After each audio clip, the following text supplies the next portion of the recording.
Bruno Mars might be one of the last true pop stars that can make romance feel big, dramatic, and timeless. So when an album called The Romantic drops, the expectations are sky high because at this point in his career, Bruno is not just trying to put out another album, he's literally competing with his own legacy. So the real question is, does The Romantic deliver the goods? Does it live up to its title, or is Bruno just playing it safe? Let's talk about it. Bruno Mars, The Romantic, just dropped, and this is his fourth studio album. This comes 10 years after his last studio album, 24 Karat Magic, which I think was a timeless record. In between that time, he has done an album with Anderson .Paak called Silk Sonic, and that was a great record as well. With this album coming 10 years after his last studio album, there is a lot of expectations here. The concept, the rollout was awesome. The first single, I Just Might, I think is a top 10 song for Bruno Mars. It has this wholesome element where you can play it at any kind of function. With his previous projects, Bruno had a very cohesive sound. With 24 Karat Magic, there was a lot of Mark Ronson, a lot of Uptown Funk element to it, and it made the record feel very cohesive. Even the record with Anderson .Paak, Silk Sonic, had a lot of funky elements and a lot of originality because Anderson .Paak, although they're doing funk music, Anderson .Paak really brings his own energy into those productions, and it really made it feel like a one of one. The Romantic is a little bit different. The record starts off with these Spanish-inspired tunes that kind of sounds like an Elvis show tune record from the 50s. And then it progresses on into other records that sound as a carbon copy from records of the past. There's a record that sounds like Curtis Mayfield. There's a record that sounds like Teddy Pendergrass. There's another one that sounds like Charlie Wilson, Santana. The carbon copy is very present. And I don't know if this was intentional, but it sure does seem like it. Again, the first record starts off in the 50s, then it progresses to a sound from the 60s, the 70s, the 80s. And because of that, the record does not sound cohesive. And it really, unfortunately, sounds, and I don't even want to say this, it sounds crazy because I'm talking about Bruno Mars, but it almost sounds like Bruno Mars is playing Wedding Crasher and literally playing the hits of the past, track by track, decade by decade.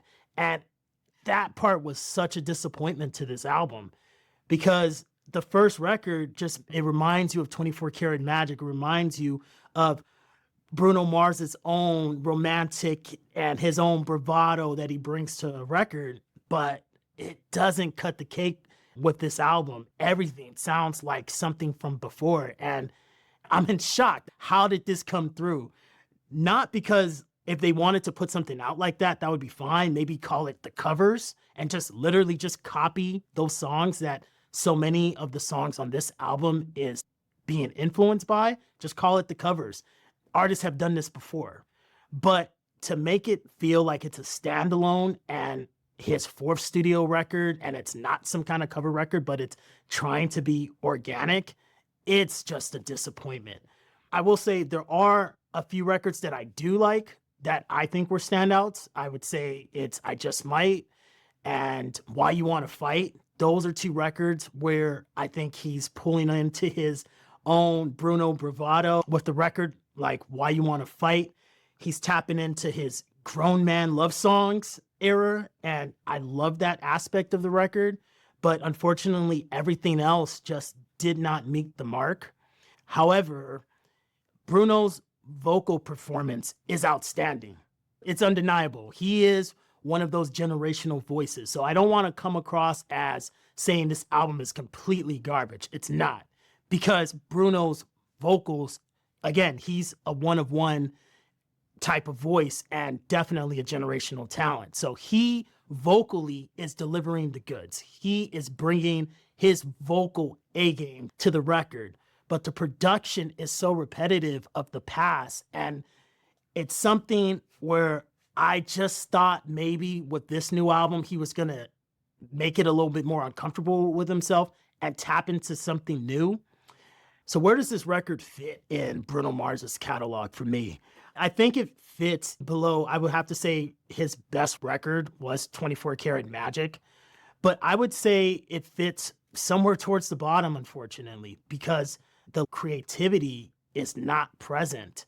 One thing I hope that Bruno Mars does in the future is that he taps in with producers that can bring out a new sound. If you look at the greatest singers, think Michael Jackson. Michael Jackson had Quincy Jones. And as I think about this, I wonder who can be the Quincy Jones for Bruno Mars?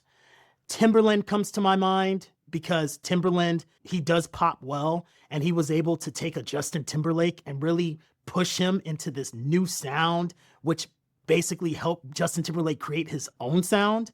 I think that's something Bruno Mars needs right now in his career. He needs a switch. He needs somebody new in that space to not give him sounds of the past, but to give him sounds of the future.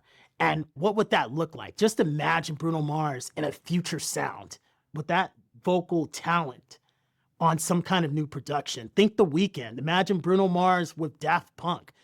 Like it would be like, I'm getting excited just thinking about those types of collabs. And hopefully in the future, we get to see that.